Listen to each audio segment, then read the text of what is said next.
Doctor APJ Abdul Kalam ने एक बार कहा था कि जो इंसान अपनी इमेजिनेशंस की लिमिट्स को तोड़ देता है वह इंसान इस दुनिया को बदलने की ताकत रखता है। वो चाहे कोई सी भी फील्ड हो, वो चाहे साइंस, टेक्नोलॉजी, आर्ट्स, मेडिसिन, वो चाहे कोई सी भी फील्ड हो। जिस इंसान ने इम्पॉसिबल नाम के वर्ड से पार पा लिया हो और कुछ ऐसा सोचा हो जो लोगों की सोच से परे है, उन्होंने सोचा और फिर उसको हकीकत में बदल कर दिखाया। हमारे पास कई सारे ऐसे एग्जाम्पल्स है जिन्होंने हिस्ट्री को बदल करके रख दिया, जैसे Steve jobs, Edison, Einstein, CV Raman और ना जाने कितने एग्जाम्पल्स हमारे पास है। उन्होंने ह्यूमन लिमिटेशन को पार किया और फिर जो हुआ वो कमाल का हुआ। लोगों की सोच क्या थी कि ये नहीं हो सकता और उनकी सोच क्या थी, क्यों नहीं हो सकता। और डॉक्टर कलाम साहब ने कहा है कि अगर आप भी कुछ ऐसा डिस्कवर करना चाहते हो जो आज तक किसी ने नहीं किया, अगर आप भी एक इनोवेटर्स बनना चाहते हो, तो आपको जरूरत है क्रिएटिव माइंड की। एक ऐसा माइंड जो कुछ क्रिएटिव सोच सके और कुछ अलग कर सके। स्टीव जॉब्स के बारे में आई होप कि आप सब जानते ही होंगे। इतनी क्रिएटिविटी उनमें, इतना क्रिएटिव माइंड कि कंप्यूटर के पूरे स्ट्रक्चर को ही बदल करके रख दिया। स्टीव जॉब्स की एक खास बात यह भी है कि वो हर काम को बिल्कुल बारीकी से करते हैं। वे करोड़ों अरबों रुपए अपने प्रोडक्ट के अंदर के स्ट्रक्चर को बनाने में लगा देते थे, भले ही उसकी कोई इंपॉर्टेंस नहीं होती थी। और एक बार उनसे पूछा भी गया कि आप इतना पैसा अंदर के स्ट्रक्चर को बनाने में क्यों लगा देते हो?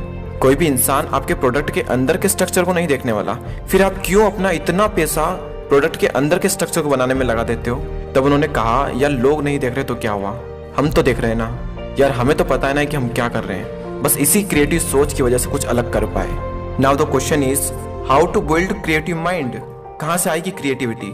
डॉक्टर कलाम साहब ने इसका आंसर दिया है। वो कहते हैं लर्निंग गिव्स यू क्रिएटिविटी। और वॉरेन बफेट साहब ने भी कहा है कि the more you learn the more you earn.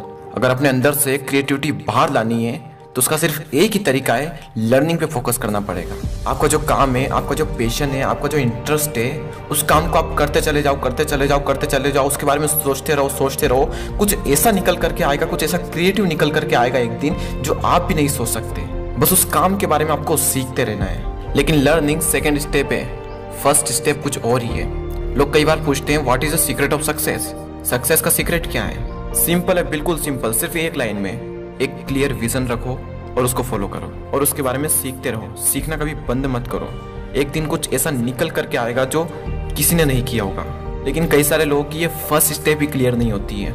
ये एक बहुत ही इंपॉर्टेंट चीज है, एक क्लियर विजन होना, क्योंकि आपके पास दुनिया की बेस्ट शिप्स हो सकती है, लेकिन अगर आप उसे चलाना ही नहीं जानते हो तो किसी काम की नहीं। अगर आपको उसमें बैठा दिया जाए और आपके चारों ओर सिर्फ समुद्र ही समुद्र हो, आपको यही नहीं पता कि आपको जाना कहाँ है, तो आप भी वहीं भटकते रहोगे। उसी तरह से रिलेट करना इस चीज को अपनी लाइफ के साथ में। बिना किसी क्लियर विजन के आपकी लाइफ भी उसी तरह भटक रही है। अपनी लाइफ को सही डायरेक्शन देने के लिए क्लियर विजन होना चाहिए।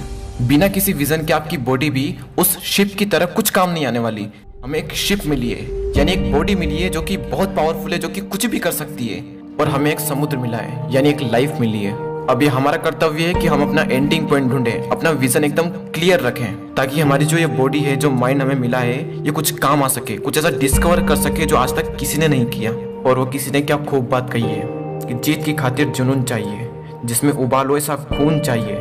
यह आसमान भी आएगा जमीन पर, बस इरादों में जीत की गूंज चाहिए। दोस्तों, आज की इस वीडियो में इतना ही। आई होप कि मैं जो आपको समझाना चाहता था आप समझ गए होंगे।